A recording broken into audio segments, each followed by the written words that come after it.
Hey everyone, in the next 2 minutes I'm going to introduce you to an amazing new feature that Adobe has just released in the new beta version of Photoshop called Generative Fill. So let's check it out. I'm going to start with this picture of the beach, and right here I'm going to draw a selection. I want to put something in there, so I'm just going to type in whatever I want to search for. So let's just say we're going to put a cat napping on a blanket. Then I'll hit the search button. It's going to do its thing. An internet connection is required for this. Boom. Cat napping on a blanket. Look at the shadows. Amazing. It even gives me 3 options to choose from. There's 1. Option 2, not so great. Option 3, it's okay. Option 1 looks pretty good. So we'll stick with that. Now let's come over here. Let's say we want to put maybe a monkey climbing on a tree. So again, I'll do my search.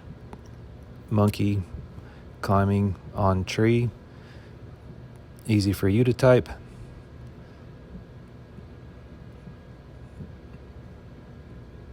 It's processing, letting the AI generate the content. Bam.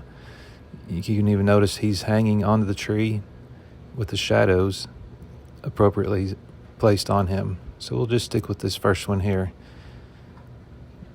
All right, now we're going to zoom out. We're going to extend the canvas.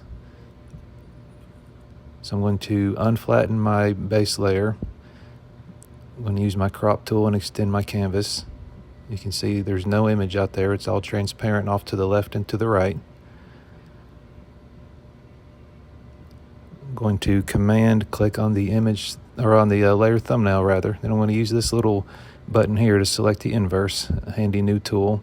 And then instead of typing something here, I'm just going to let the AI generate the content that'll be out there to the left and right of the image. So I don't type anything, hit generate. Boom, looky there. Amazing.